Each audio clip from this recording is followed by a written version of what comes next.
사람이 힘쓴다고 되지 않는 것 두 가지. 사람이 힘쓴다고 되지 않는 것 두 가지라는 제목으로 하나님 말씀 증거하도록 하겠습니다.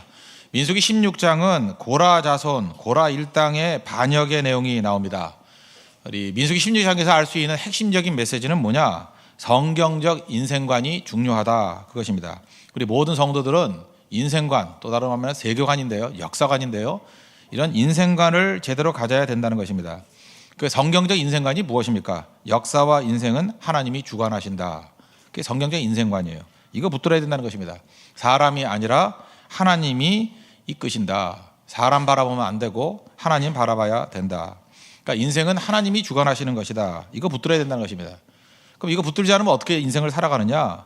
자기 자신의 지위라든지 자리, 위치, 직분, 이거 얻으려고 목쓴 겁니다. 그래서 엉뚱한 행동을 하고 엉뚱한 목표를 가지고 살아가서 마지막에는 허망하게 끝나게 된다는 것입니다. 오늘 성경을 보면 두 가지 인생관을 볼 수 있습니다. 첫째는 고라거든요. 고라와 그의 일당들, 내가 내 인생을 주관하겠다, 이렇게 접근합니다.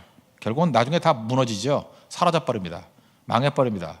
반면에 모세의 인생관, 역사와 인생의 주관자는 하나님이시다. 그게 성경적 인생관입니다. 그랬더니 하나님께 세워주시더라. 오늘 지저분한 얘기 다 붙들지 말고 인생관, 이거 하나 붙드는 이 인생관의 관점에서 이 두 파트를 한번 분석해 봤으면 좋겠습니다. 첫 번째는 고라의 반역인데, 자기가 자기 인생을 주관한다라고 하는 세속적 인생관을 가지고 있었습니다. 잘못된 인생관에서 잘못된 인생이 나오는 겁니다. 그러니까 여러분 잘 살라, 이거 백날 얘기해봐야 소용없어요. 인생관이 잘못되면 그렇게 살게 돼 있습니다. 그래서 인생관이 중요하다는 것입니다. 오늘 1절과 2절을 보십시오. 레위의 증손 고앗의 손자 이스할의 아들 고라와 르벤 자손 엘리압의 아들 다단과 아비람과 벨렛의 아들 온이 당을 짓고 이스라엘 자손 총회에서 택함을 받은 자 곧 회중 가운데에서 이름 있는 지휘관 250명과 함께 일어나서 모세를 거스리니라. 이게 지금 나타나는 장면은 광야 생활 40년 될 때입니다. 그러니까 광야 말기입니다. 40년 동안 광야에서 동고동락 다 했어요. 그러고 난 다음에 마지막 순간에 모세에게 반기를 들고 있습니다. 그 주동을 했던 사람은 레위 지파의 고라고요. 추종자들은 르우벤 지파입니다. 여기 세 부류가 나오죠. 다단, 아비람, 온, 이렇게 두 지파가 연결해 가지고 반역을 했습니다. 먼저 고라를 살피겠는데, 고라는 누구냐 하면 모세와 사촌입니다. 그러니까 어떻게 알 수 있냐면 출애굽기 6장 보면 그 18절에 모세의 할아버지가 4명의 아들이 있는데 아브람, 이스라엘, 헤브론, 우시엘, 잘 몰라도 됩니다. 그러니까 첫째 아들이 아므람이에요. 이게 모세의 아버지거든요. 그 20절에 보니까 아므람은 그들의 아버지 누이 요벳을 아내로 맞아서 아론과 모세와 또 미리암을 낳았다, 이런 얘기가 나옵니다. 그러니까 고모하고 결혼한 거죠, 아버지가. 별 관심 안 가져도 됩니다. 하여튼 이상한 일이 벌어지는데, 어쨌든 그래서 어머니는 요게벳이에요. 요게벳이고, 그래서 태어났다. 이건 그냥 넘어가도 되고요. 출애굽기 6장 21절 보니까 둘째 아들이 이스할인데, 이스할의 아들은 고라와 네벡과 시그리오, 이렇게 쭉 나갑니다. 그러니까 사촌이에요. 그러니까 이 아론하고 그 모세와 이게 사촌지간입니다. 고라가 그런 모습이었다는 것입니다. 근데 모세와 아론은 이스라엘의 지도자, 또 제사장, 이런 역할을 감당하고 있죠. 근데 여러분들 이제 성경을 보면 알겠지만 고라 자손이 담당하는 일이 뭐죠? 성막 봉사, 성물을 나르는 일, 레위 지파니까 그런 거 했습니다. 그러니까 무슨 마음을 품었겠어요? 왜 나는 허드렛 일을 하느냐? 너는 지도자 일을 하고 제사장 일을 하고. 여기서 이제 반감을 품게 됐다는 것입니다. 그래서 모세가 하는 얘기 9절, 10절을 한번 보시면 9절 하반절에 뭐라 그래 있어요? 여호와의 성막에서 봉사하게 하시며 회중 앞에 서서 그들을 대신하여 섬기게 하심이 너희에게 작은 일이겠느냐? 너희들이 지금 성막 봉사하고 성물 나른다 갔더니 그걸 허드렛 일로 생각하느냐? 그게 작은 일이 아니잖아. 이런 얘기예요. 10절을 보니까 하반절에 너희가 오히려 제사장 직분을 구하느냐? 그러니까 뭘 요구했는지 아시겠죠? 아론만 왜 제사장해? 우리도 제사장 하고 싶어. 이렇게 불만을 품고 덤볐다는 것입니다. 이게 고라 자손의 반역의 내용이에요. 그러면 그를 따랐던 르우벤 지파가 있지 않습니까? 3명인데 다단, 아비람, 온인데, 여러분 르우벤을 아시죠? 원래 야곱의 장자입니다. 그러니까 잃어버린 장자의 권한을 찾고자 하는 마음이 있었을 거예요. 나는 원래 장자인데 내가 왜 장자 역할을 못하지? 이런 거죠. 그러니까 르우벤은 맏아들이었는데 왜 맏아들의 지위를 잃어버렸죠? 그 서모 빌하와 그 침상을 범했죠. 그래가지고 장자는 장자인데 장자의 명분을 잃어버리고 어떤 영권도 사라지게 되었고 봉사도 제한받게 되었습니다. 그래서 영적 리더십은 넷째 아들이 유다에게로 넘어갔고 섬기는 직분은 레위 지파에게 넘어간 것 같습니다. 그러니까 이렇게 돼버렸다는 거예요. 그러니까 섭섭함이 있죠. 이 불만이 있는 것입니다. 악한 마귀가 어디에서 일하는지 아십니까? 이런 섭섭함, 불만, 여기서 자라기 시작하는 거예요. 여러분 그걸 가볍게 여기면 안 됩니다. 마귀의 도구가 될 가능성이 아주 크다는 것입니다. 이 두 불만 세력이 만났습니다. 만나서 나도 해보자, 나도 권력을 자기 이익과 일치했다는 것입니다. 이 사람들이 생각 가진 건 뭐예요? 원래 40년 동안 함께 고난도 같이 했고 기적도 같이 했고 뜻도 같이 했잖아요. 근데 지금 무슨 얘기를 하는 겁니까? 하나님께서 모세를 세우고 하나님께서 아론을 세웠다 이런 의식이 없어요. 자기 힘으로 선 거고 나도 해보면 된다라는 거예요. 그러니까 그 인생관이 잘못된 거죠. 어떤 자리와 위치를 이끌어가는 것은 하나님이 하신다 이런 믿음이 없다라는 것입니다. 그래서 내 힘으로 얻겠다라는 거예요. 내 힘을 얻으려니까 어떻게 합니까? 힘들을 모아야죠. 그래서 파당을 만들기 시작했다는 것입니다. 명심하십시오. 사람이 힘쓴다고 되지 않는 것, 오늘 제목이죠. 두 가지가 있는데 첫째는 사람과 하나님께 사랑받는 거예요. 참 묘해요. 사랑받으려고 노력하면 노력할수록 사랑스럽지 않습니다. 그거 아시죠? 별로 동조를 안 하시는데 그래요. 예쁜지 백날 해봐요. 예쁘지 않아요. 그냥 예쁜 거예요. 참 묘해요. 사랑이라는 건 이건 은혜거든요. 그냥 예뻐지는 거예요. 또 하나는 자리와 위치입니다. 내가 원한다고 그 자리에 가는 거 아니고 내가 노력한다고 그 자리에 가는 거 아니에요. 하나님이 주시는 겁니다. 하나님 손에 달려 있다는 것입니다. 그래서 사랑받는 것과 자리와 위치는 하나님이 주시는 거지 내가 하는 게 아니라는 거예요.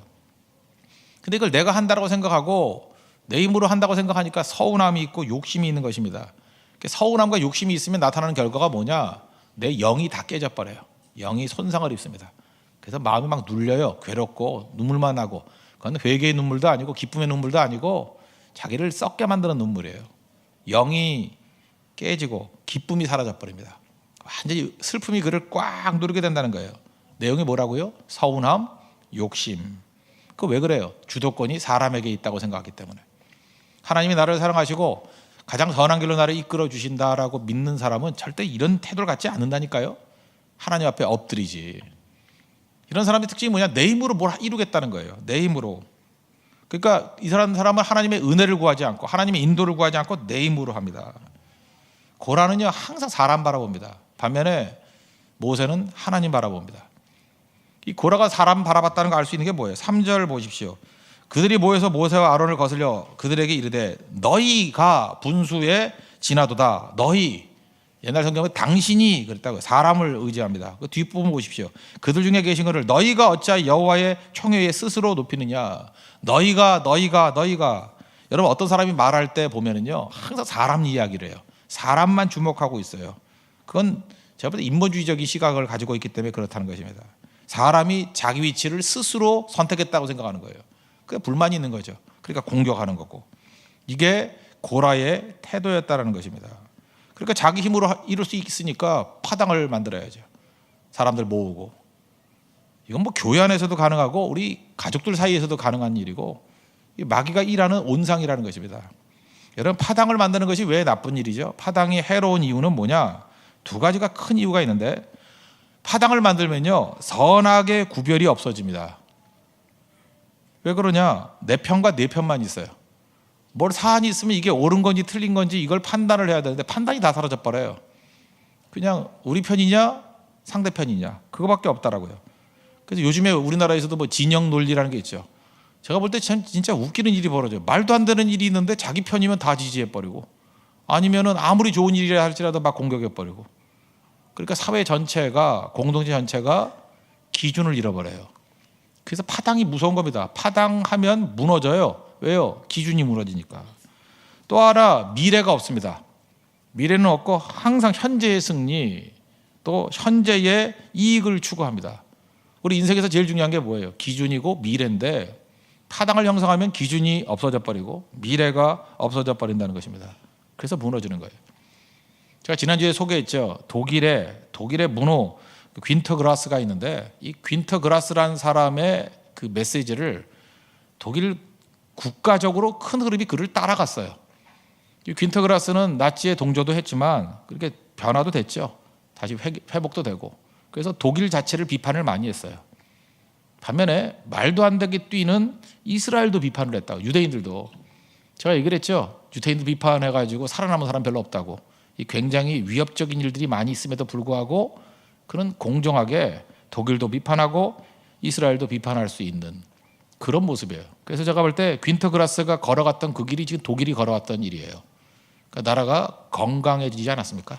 시각이 균형을 잡지 않았습니까? 참 좋은 거예요. 이 퀸터그라스의 모습을 본받아서 나도 그 역할을 해야지 라고 하면서 그 역할을 감당했던 사람이 일본에서는 오에 겐자부로거든요. 근데 이 사람도 뭐 가끔마다 뭐 우리나라에 대해서도 이렇게 우호적인 발언도 하고 하잖아요. 일본의 양심입니다. 근데 문제는 뭐예요? 아베라든지 이런 사람이 절대로 듣지 않죠. 국수지를 흘러버리잖아요. 근데 우리가 일본 욕할 것도 없어요. 우리나라에는요 퀸터그라스가 없을 뿐더러 오해 겐자부로도 없어요. 지식인들이 다 파벌적이에요. 지식인이라 그러면 깨어 있어야 되는데 지식인들이 다 파벌적이에요. 그래서 누가 얘기한다 그러면 안 들어도 알아요. 뭘 주장할지. 파벌적인 주장이에요. 저는 이 나라에 여러분 참 믿음을 가진 사람 가운데 퀸터그라스 같은 사람이 나오길 원합니다. 백성이 안 따른다 할지라도 오해 겐자부로 같은 사람이 나오면 그저 뭐 이렇게 나중에라도 소망이라도 있죠. 그 왜 그렇습니까? 하나님 바라보면 없으니까 다 파벌적이 돼버렸다는 것입니다. 사실 고라 수준의 국가가 돼버렸다는 거예요. 문제가 있죠. 하나님께서 우리에게 힘이 주어졌을 때 우리 잘해야 됩니다. 그 힘 가지고 뭘 할 것인가 이게 되게 중요하죠. 힘 가지고 자기 이익과 파당의 이익을 추구하면 파괴돼 버린다는 것입니다. 자기 자리 차지하는데 힘 다섯 버리면 파괴돼 버려요. 결국은 우리 16장 31절 보니까 땅바닥이 갈라지니라. 뭐 제가 이건 자세히 설명 안 할게요. 다 죽었어요. 향로 갖고 오라 그럴 때 그 250명 플러스 그 레위 자손 고라 자손과 또 르우벤 자손들 다 죽었어요. 그러니까 결국은 사라지게 되었다는 것입니다. 우리 힘이 있을 때 사람들이 내가 나를 세우려고 그러죠. 그럴 때 추구하는 바가 뭐냐면 잠깐 로켓이 되려고 그러면 로켓 쏘는 거 보죠. 이렇게 밑에서 어마어마한 힘을 가지고 빵 쏘잖아요.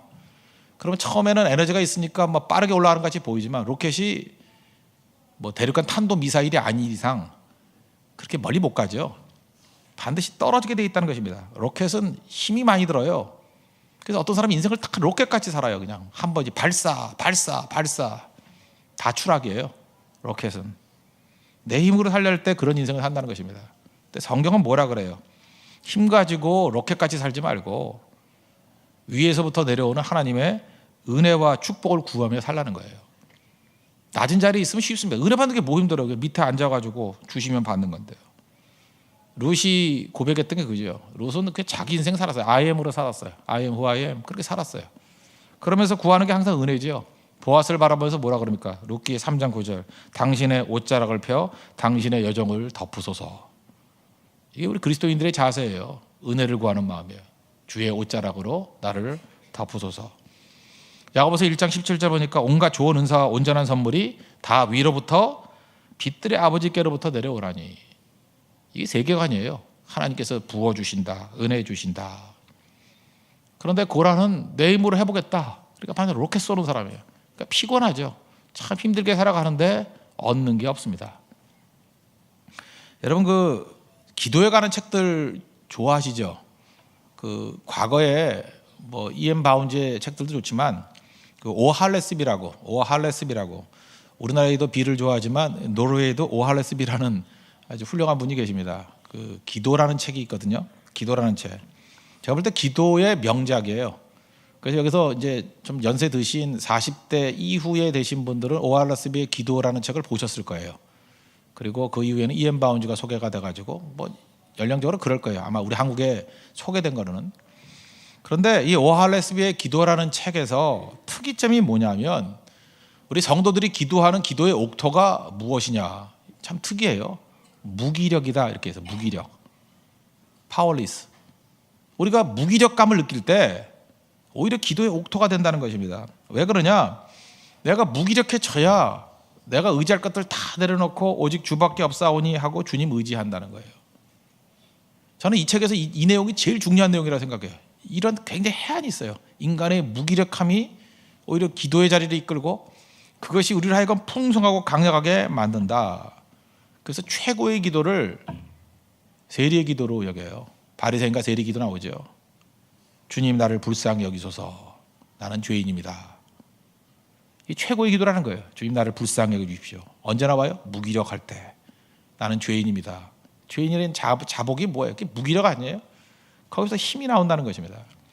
근데 고라는 이게 없어요. 무기력이 아니에요. 의욕이 넘쳐요. 힘찬 로켓이라고요. 오늘 고라의 인생관 이게 문제가 있다는 거 잊지 마십시오. 이때 힘이 있는데 무너져요. 반면에 무기력할 때 하나님의 은혜를 받아서 살아나게 됩니다. 한 사람의 일평생에서도 이 내용이 교차될 수 있다고 생각을 합니다. 1987년 4월 달에 그 이탈리아 토리노에서 그 이탈리아 최고의 소설가이자 석학이라고 말하는 사람이 있습니다. 이 사람이 뭐 화학자이기도 하고 이과죠. 또 소설도 썼어요. 그러니까 이게 문과적인 이걸 다 갖춘 사람이에요. 프리모 레비라는 사람인데 프리모 레비 유대인입니다. 이탈리아에 살고 있는 유대인이에요. 아우슈비츠 생존자입니다. 이것이 인간인가, 뭐 주기율표, 뭐 이런 명작들. 그래서 이탈리아가 내세우는 최고의 작가 중에 한 사람이에요. 근데 이 사람이 왜 유명했냐면 보세요. 무기력 속에 있던 아우슈비츠에서 하나님의 구원과 은혜를 바라보면서 살아남았어요. 이건 뭐 사람 죽이고 뭐 인간 취급도 안 하고 가스실 보내고 있는데 아우슈비츠 아닙니까? 인간성 말살되는 곳.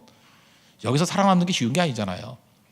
여기서 의지를 가지고 믿음을 가지고 살아남았다라는 거예요. 그런데 아름다운 도시 토리노에서 풍요 속에 자살했어요. 3층에 뛰어내려서 자살했다고. 그래서 사람들에게 너무 충격을 준 거예요. 왜냐? 그 열악한 조건에서는 생명의 능력으로 살아남은 사람이 오히려 풍요로움 속에서는 왜 죽게 됐느냐. 그 멘탈리티를 보십시오. 아우슈비츠에 있을 때 그가 구할 게 뭐예요? 완전한 무기력감이에요. 하나님의 은혜, 하나님의 구원, 하나님의 축복. 그거 외에 구할 게 뭐가 있어요? 완전한 죽음의 세력이 누르고 있을 때 살 수 있는 생명의 능력이 거기서 부어지는 거예요. 그래서 살아남습니다. 살아남는 게 아니라 생명이 충만해져요. 그때 모든 작품이 다 나고요. 그때 모든 삶의 원동력이 거기서 다 나오는 거예요. 반면에 풍요로워졌습니다. 자기 힘이 있습니다. 힘을 가지고 로켓을 쏠라 그러는데 잘 안 쏴지는 거예요. 옛날에는 대작들이 나왔는데 안 되는 거예요. 하다 안 되니까 이젠 나는 끝났는가 봐 하면서 자살을 선택합니다. 이게 세속적 인생관의 말로입니다. 우리 빨리 결정해야 돼요. 고라같이 사는 사람들은 시간 싸움입니다. 시간 지나면 다 이렇게 돼버려요. 로켓은 반드시 떨어지거든요. 내 인생을 내가 주관하겠다고 하는 어리석음 내려놓는 우리 축복의 시간이 되기를 바랍니다. 나는 로켓이 아니에요. 그죠? 나는 은혜의 폭포수를 기다리는 하나님의 백성입니다. 이 고백이 있는 하나님의 거룩한 종 되기를 축원합니다. 또 한 가지는 이제 모세의 인생관인데 모세는 역사와 인생을 주관하시는 것이 하나님이다. 그러니까 문제만 생기면 그가 하는 일은 엎드림입니다. 엎드림. 4절 보십시오. 모세가 듣고 엎드렸다가 여러분 40년 동안 자기가 이끌어왔던 백성 중에 그것도 지도자가 이렇게 도전하고 공격하면 보통 사람 같으면 무슨 생각이 들어요? 다 때려치우고 싶다. 내가 어떻게 했는데 이놈들이 이럴 수가 있나? 이 꼴 저 꼴 보기 싫어. 그만두고 싶어. 뭐 이런 마음 안 들겠어요? 아니면 한판 붙자. 뭐 아니면 서운해서 잠을 못 이루고 불면증, 수면제 없이는 잠을 못 이뤄. 뭐 구구절 변명했다. 뭐 이래야 되는 거 아니에요. 근데 그의 인생관이 역사와 인생을 주관하시는 분이 누구라고요? 하나님이라고요. 그러니까 그런 반응을 보이지 아니하고 하나님 앞에 엎드렸습니다.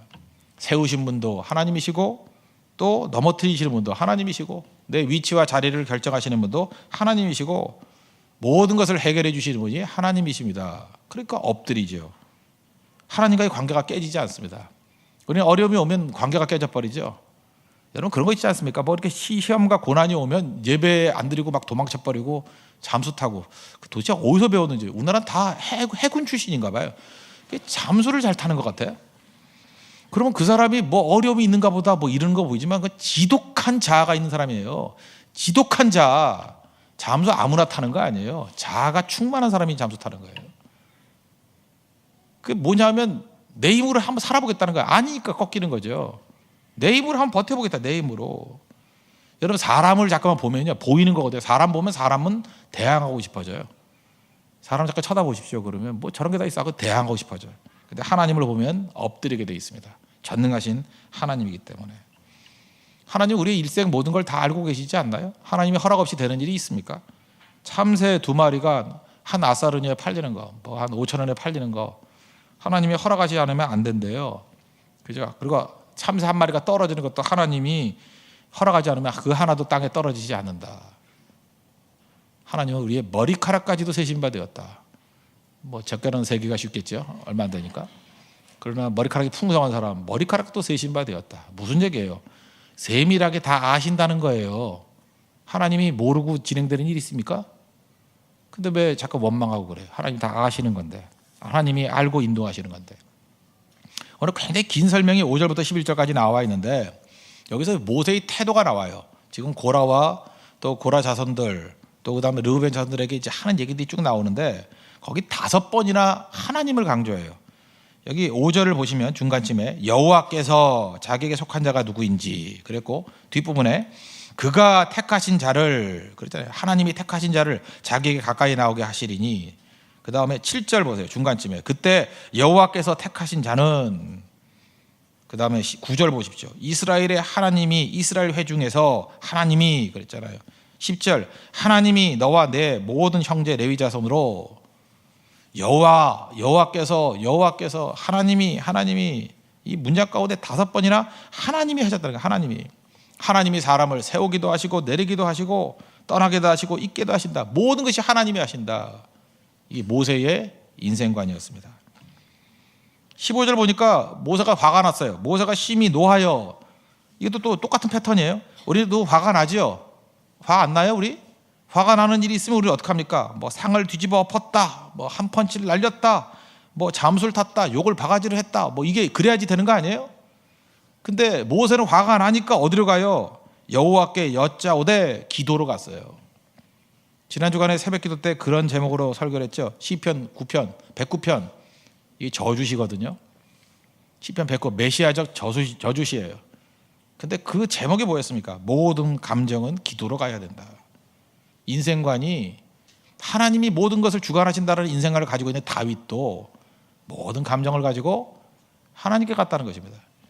하나님께 가지 않는 이유는 뭐냐 하면 그 지독한 자아가 있기 때문에 그렇다니까요. 인생관의 문제입니다. 인생관이 잘못되면 인생도 잘못되게 돼 있다는 것입니다. 그리고 자기가 권위를 가지고 판단을 내릴 수 있는데 오늘 16절 17절 보십시오. 뭐라 그래요? 그 여호와 앞에 나아가서 16절 읽어드릴까요? 이에 모세가 고라에게 이르되 너와 너의 온 무리는 아론과 함께 내일 여호와 앞으로 나오되 향로 들고 오라고. 17절 너희는 제각기 향로를 들고 그 위에 향을 얹고 갖고 오라고. 250개 다 갖고 오라고. 여호와 하나님께서 판단해 주실 거다. 심판은 누구에게 있어요? 하나님께 있다고. 그리고 다 죽잖아요. 뭐 자기가 죽인 게 아니죠. 하나님이 다 가게 만들어 버렸다는 것입니다. 여러분 인생에서 자꾸 이렇게 흔들리는 사람이 있죠. 나는 신앙생활 하는데 너무너무 흔들려요. 왜 이렇게 흔들리는지 모르겠어요. 사람이 기준이니까 흔들리죠. 배가 있는데 항해를 할 때 옆에 지나가는 배에서 나오는 불빛을 보고 결정을 내리면 잘못된 길로 가겠죠. 그 지나가는 배 불빛이야 봐야 소용이 없잖아요. 맨날 바뀌니까. 적어도 무슨 다른 도구가 없다 그러면 하늘에 별 보고 가야죠. 북극성 보고 가야죠. 변함없는 거. 별은 변함이 없잖아요. 변함없는 걸 바라보고 가야죠. 우리가 잠깐 흔들흔들하는 이유가 뭐냐 하면 기준이 사람이기 때문에 그렇습니다. 맨날 바뀌어요. 맨날. 사람 소리 제발 듣지 마시오. 사람 소리. 그렇게 비타민이 좋다고 먹었더니 암 걸린다며요. 그렇게 커피가 나쁘다 그러더니만 암 안 걸린다면서요. 모르세요? 제가 어렸을 때는요 분유가 좋댔어요. 분유가 너무 좋아가지고 모유 먹이면 안 된다고. 모유는 불안전한데 분유는 완벽한 걸 줬다고. 제가 어렸을 때 그랬어요. 그럴 리가 있냐고. 하나님 주신 게 제일 좋지. 또 몇 년 지나니까 모유 먹어야 된다고. 여러분 지금 어떻게 사실라 그래 이제. 사람 기준 그거 너무 듣지 마세요. 그죠? 한번 뭐 자연으로 돌아가자가 뭐 자연인이 되장가 뭐 그거 보면은 더덕 한번 먹으라 그랬더니 더덕으로 새끼를 먹는 분들이 계시는데 그럼 죽어요. 하나님 말씀을 들어야지 왜 사람 얘기 잠깐 듣냐고. 사람이 제가 볼 때 제일 건강에 좋은 건요 골고루 먹는 거예요. 골고루. 내가 이제까지 뭐 몇 칼로리 있고 뭐가 체지방이 어떻고 뭐 이런 전문 용어 쓰는 사람 가운데 오래 사는 사람을 못 봤어요. 다 갔어요. 가. 그냥 닥치는 대로 먹는 사람이 먹고 뭐 하나님이 책임져 주실 거야. 이런 사람들이 되게 죽기 힘든 분이에요. 맡기고 살라고 하나님 맡기고 이렇게 살지 말라는 것입니다. 기준이 하나님이 되지 인간 소리가 돼서는 안 된다는 것입니다. 아름다움이라는 게 있죠. 아름다움이 뭡니까? 미학이라는 게 나올 정도, 철학의 한 분파가 나올 정도로 이 아름다움에 대한 건 굉장히 사람들이 연구의 과제가 되는 거예요. 아름다움이 뭘까? 저는 가장 쉽게 정의를 낼 수 있는 게 두 가지라고 생각하는데 마음에 기쁨을 주는 거예요. 그게 아름다움이죠. 기쁨을 주는 게 아름다움. 또 하나가 마음을 끌어당기는 게 아름다움이죠. 그래서 아름다움의 기준은 제가 볼 때 기쁨과 매력이에요. 끌어당기는 거, 기쁨을 주고 매력적인 거. 그게 아름다운 거죠. 그리고 아름답지 않은 거, 추한 건 뭘까요? 그 혐오감을 주고 도망치게 만드는 거죠. 아름답지 않은 혐오감을 주는 것 중에 대표는 시체. 시체 좋아요? 시체. 무섭잖아요. 시체. 썩은 음식 좋아요? 냄새 나는 야쿠르트, 곰팡이 쓴 야쿠르트 뭐 이런 거, 배설물, 똥오줌 좋아요? 만지작거리나요? 되게 이런 거 오면 피하죠. 그래서 이런 것들은 몸에 들어가면 안 돼요. 그리고 먹을 경우 치명적이고, 그래서 우리는 본능적으로 아름다움은 가까이 하려고 그러고 추한 것은 멀리 하려고 그럽니다. 그래서 그러기 위해서 필요한 게 뭐냐면 우리 감각이거든요. 그래서 대표적으로 쓰는 감각이 후각이에요. 이 냄새 맡는 거. 그래서 여러분 잠깐만 쓸데없는 거 하지 말고 냄새가 중요해요. 사람이 제일 좋은 냄새는 뭐냐 하면, 건강한 남녀라 그러면 목욕하고 나올 때 제일 좋은 냄새가 나요. 잠깐 딴 거 바르지 말고 냄새가 좋아야 돼요. 그래서 냄새를 통해서 사람이 가까이 가고 멀리 오는 것에 영향을 줘요. 사람이 되게 좋은 냄새가 있는 곳에 가까이 가요. 냄새가 나쁘면 안 가요. 딱 들어가서 문 열고 냄새 나쁘면 나와버려요. 냄새가 우리에게 주는 영향이 큽니다. 근데 냄새가 우리가 개코가 아니기 때문에 한계가 있죠. 냄새보다 더 멀리서 더 일찍 알 수 있는 감각이 뭐예요? 그게 시각이라고 해요. 보는 거. 그래서 인간은요, 이게 보는 것에 굉장히 많이 움직이게 돼 있습니다. 그래서 아름다운 것을 보면 가까이 가게 되고요, 추한 것을 보면 도망치게 돼 있다는 것입니다. 그래서 시각적인 게 굉장히 중요한 거예요. 근데 마귀가 이걸 활용하는 거예요. 그래서 시각이 중요하기 때문에 시각을 왜곡하는 거예요. 아름답지 않은 것을 아름다운 것으로 속여버리고, 속이는 거죠. 그래서 보는 거 잠깐만 속아요. 그렇지만 하나님께서 우리에게 이런 걸 통해 가지고 아름다움을 추구하게 만들었다고요. 그럼 아름다움이 뭡니까? 아름다움의 내용들을 보면 대개 생명과 연관이 돼 있어요. 생명력이 충만한 게 아름다워요. 생명력이 충만한 게. 여러분 자연이 아름답죠.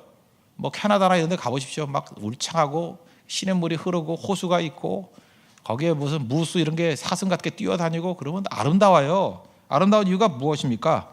그 안에 생명이 충만해지기 때문에 그래요. 그래 푸른 자연은 아름다워요. 반면에 생명을 위협하는 어두운 늪, 아름답지 않아요. 죽이는 거거든요. 거기 들어가면 죽거든요. 그래서 아름다움은 생명하고 연관이 되어 있다는 것입니다. 그래서 여러분이 굳이 아름다우려고 그러면 생명이 충만한 것을 접하면 돼요. 진짜 아름다움은요, 짙은 화장이 아니에요. 땀 흘리면서 걷는 모습, 잠깐 운동한 모습, 피트니스 센터에서 뛴 그 모습이 아니라 진짜 활동에서 나오는 그 생명력이 있어요. 얼굴에 그 표정들이 있다고요. 제일 아름다우려고 그러면 1시간 걷고 와보세요. 그 얼굴이 제일 아름다워요. 자다 깬 얼굴, 그거 절대 아름답지 않아요. 생명력이에요, 생명력. 그래서 혹시 이렇게 맞선을 보려고 그러면요, 1시간 걷다가 오세요.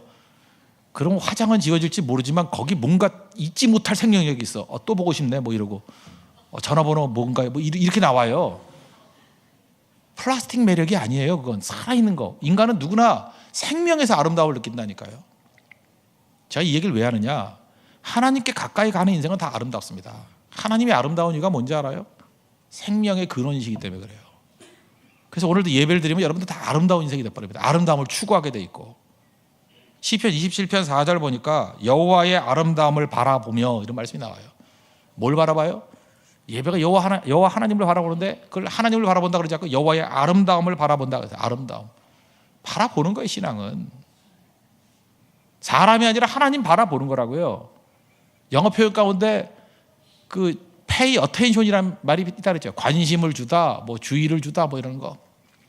근데 거기에 동사가 뭐라고요? pay. 돈 지불하듯이 우리 돈 없다가 안 된다고 생각하죠. 아니에요. attention을 pay 하는 거예요. pay. 지불하는 거예요. 시선을 지불하고요. 또 우리 관심을 지불하고. 그게 얼마나 중요한데 하나님께서 우리에게 pay attention 하기를 원하셔요. 하나님 바라보기를 원하신다고. 하나님께 주의를 집중하기를 원하시는 거고. 그럼 살아나게 된다는 것입니다. 모세가 했던 일이 뭐예요? 하나님께 pay attention 했어요. 그게 모세입니다. 하나님 앞에서의 바른 성경적인 인생관이 뭔지 알아요? 하나님 바라볼 거예요. 주만 바라볼지라. 주님께 pay attention 할 때 생명을 얻게 될 뿐만 아니라 그것이 아름다움이고 그것이 승리라는 것입니다. 여러분도 주만 바라봄을 통해서 이런 생명력이 충만한 우리 하나님의 거룩한 종 되기를 축원합니다. 모두 다 같이 자리에서 일어나겠습니다. 우리 공동체 기도 다 같이 드리도록 하겠습니다. 다 같이 기도하겠습니다. 성경적 인생관을 갖기를 원합니다. 역사와 인생은 하나님이 주관하십니다. 잘못된 인생관에서 잘못된 인생이 나옵니다. 하나님이 주신 자리와 직분을 작은 것으로 여기지 않게 하소서. 사랑받은 것과 자리와 위치는 사람이 힘쓴다고 되는 것이 아닙니다. 하나님이 주시는 겁니다.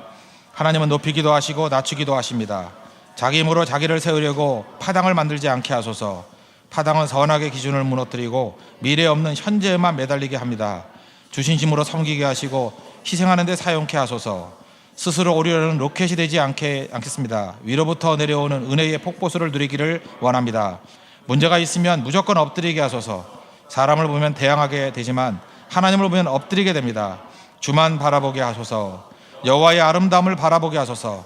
생명이 있는 곳에 아름다움이 있습니다. 생명 되신 하나님을 바라보고 우리도 아름다운 삶을 살게 하소서. 주님 바라봄이 믿음입니다. 주께 엎드림이 믿음입니다. 항상 믿음의 길을 걷게 하소서. 예수님의 이름으로 기도합니다. 아멘. 주만 바라볼지라. 우리 다 같이 찬양하겠습니다.